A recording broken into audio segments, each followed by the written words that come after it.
Bonjour à toutes et tous, bienvenue dans les coulisses du Grand Lyon. Tout d'abord, je vous souhaite une excellente année 2023. On la débute cette année avec Benjamin Badoir, le coprésident du groupe ELV à la métropole de Lyon. Bonjour. Bonjour. Alors justement sur cette année 2022 qui vient de s'achever, on se souvient que vous aviez été élu pour le dernier mandat pour le climat. Est-ce que vous avez le sentiment qu'en 2022, alors qu'on arrive déjà à mi-mandat, vous en avez fait assez? Tout d'abord, meilleurs vœux à vous, à toute votre équipe et aux Grands Lyonnais et Grands Lyonnaises. Des vœux de sérénité. Pour moi, puis des vœux aussi de profiter de tous les instants du quotidien et collectivement d'aller vraiment vers cette transformation écologique et solidaire qu'on appelle justement de nos vœux. Oui, nous avons commencé à mettre en place ce projet du dernier mandat du climat, comme on le dit, mais en tout cas de nécessité d'aller vers ces projets de climat et de solidarité depuis 2 ans et demi. L'année 2022, justement, était assez dure quand même, avec le retour de la guerre en Europe, avec des élections nationales aussi, avec, pour nous les écologistes, le plus grand groupe qu'on a jamais eu au Parlement, avec 23 députés. Au niveau local, justement, 4 députés de la majorité dans la métropole, on en avait 0 avant, 2 députés écologistes, donc c'est une grande avancée aussi. Et localement aussi, on a vu cette crise internationale qui se voit au quotidien, dans l'inflation, dans les prix du quotidien, et notamment au niveau de l'énergie. Alors donc, plus de moyens pour agir, vous avez dit avec plus de députés, mais concrètement dans la transformation de l'agglomération, est-ce que vous avez le sentiment d'aller assez vite?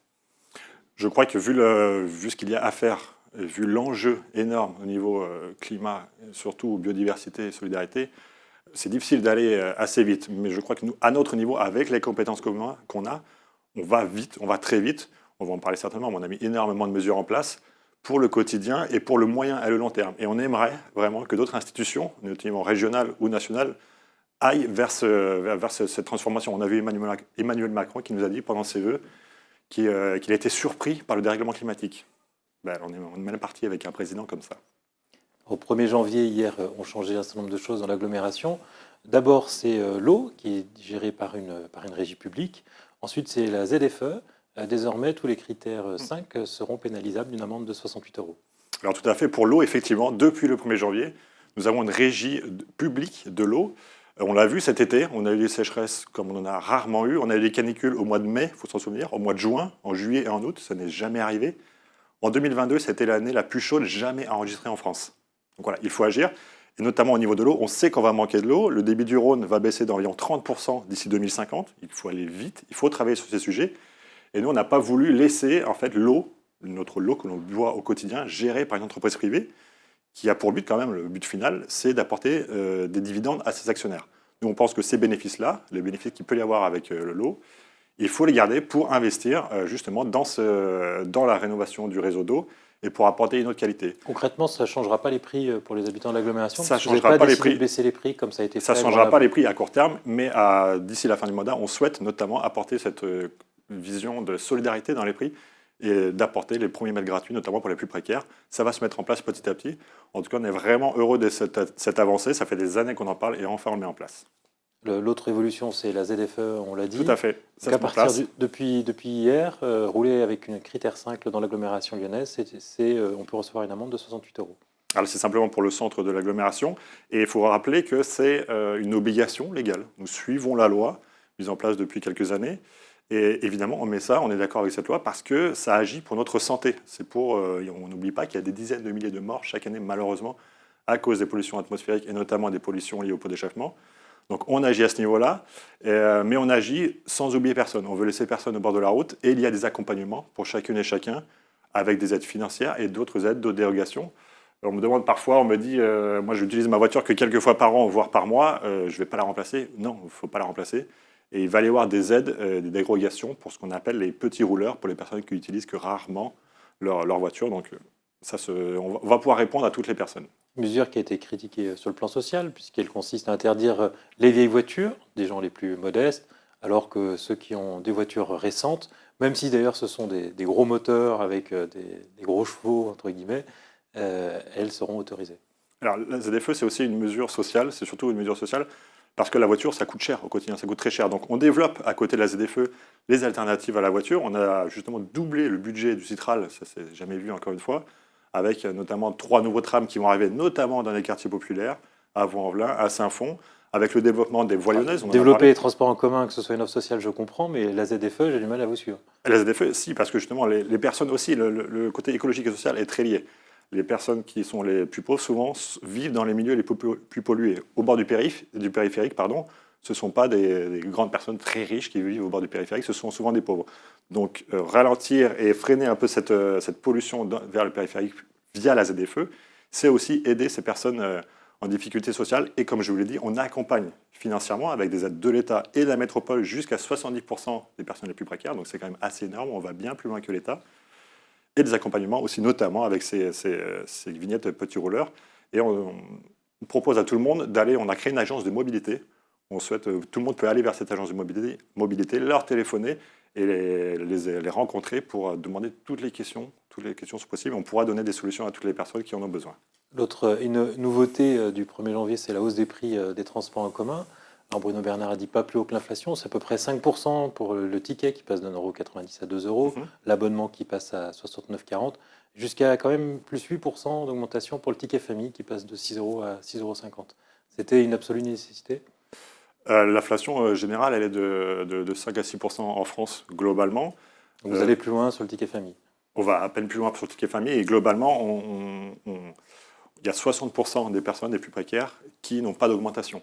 Quand l'inflation elle est de 6% globalement en France, ben on est vraiment largement en dessous de l'inflation parce qu'il n'y a aucune augmentation. On note qu'à Paris, l'inflation elle est de quasiment de 20%. À la région, les abonnements, c'est 8%. On fait des efforts, énormément d'efforts pour que les plus précaires n'aient pas à payer plus parce que ce n'est pas de leur faute si aujourd'hui il y a cette crise de l'inflation.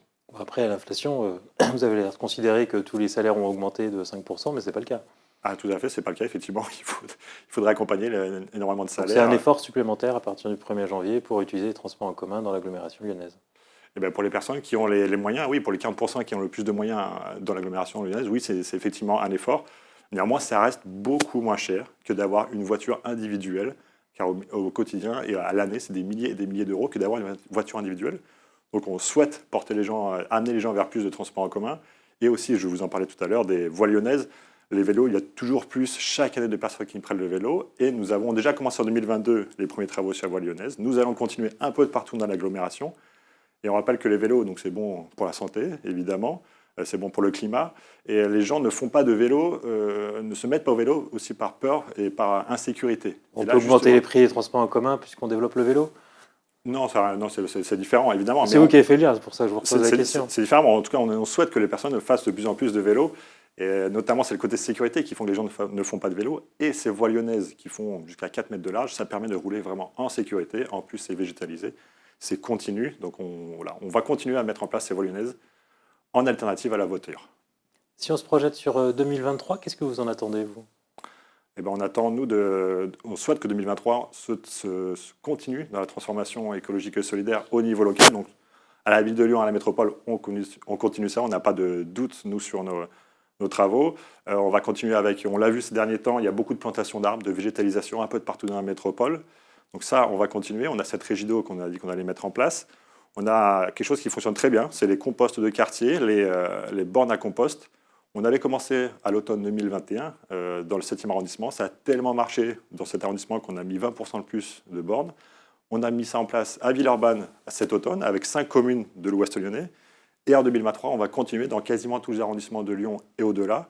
Et à la fin du mandat, tout le monde aura des bornes à compost, en tout cas dans les centres, jusqu'à 100 ou 150 mètres autour de chez lui maximum, pour pouvoir vraiment travailler sur en tout cas composter ces déchets.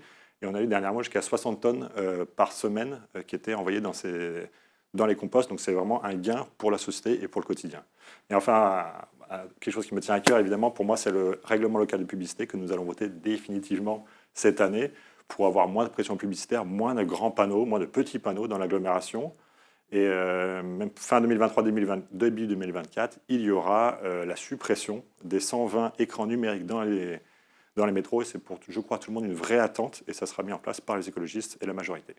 Un mot pour finir de l'Iran. Vous étiez le 27 décembre au rassemblement en hommage à Mohammad Moradi, ce jeune lyonnais iranien qui s'est jeté dans le Rhône, qui s'est suicidé par solidarité avec le mouvement de rébellion en Iran. Et il suscite une émotion assez forte dans la communauté iranienne de Lyon. Pourquoi vous aviez-vous tenu à y aller ?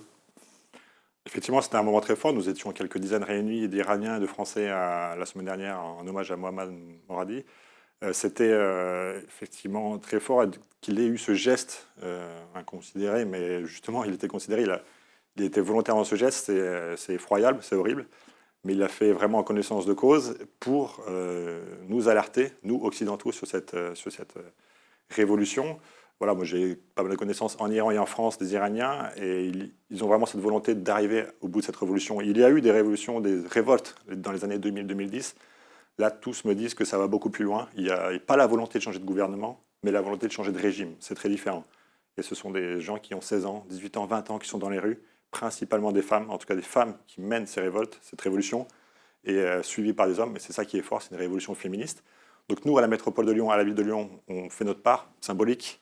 On a accueilli 2 Iraniennes en début du conseil métropole en décembre. C'était un moment très fort. Elles nous ont relaté ce qui se passe dans leur pays. C'est horrible. Les viols, les assassinats, les procès arbitraires. Elles nous ont demandé aussi d'agir au niveau local, mais au niveau national. Et là, c'est là que les pays occidentaux, que Mme Colonna, M. Macron peuvent agir en mettant la pression diplomatique, économique, politique sur ce pays, car il faut aider cette révolution iranienne. Ce qu'on entend aussi beaucoup dans ces rassemblements, c'est une certaine colère quand même. Vous parlez beaucoup de l'Ukraine, vous êtes assez peu solidaires, vous Français, avec les Iraniens. C'est toujours plus facile d'aider, ou en tout cas normal, légitime d'aider les personnes qui sont proches de nous, qu'on se sent plus proches. Les Iraniens, ils sont plus loin, tout simplement géographiquement, on a moins envie de les aider. Mais en fait, ils sont comme nous. Voilà, moi, je suis allé en Iran, ils sont comme nous, ils ont cette envie de liberté, ils ont cette envie de profiter de la vie, comme nous, Français. Et donc, il faut les aider, on peut les aider. Et ils ont une révolution qui donne envie on a envie de les aider.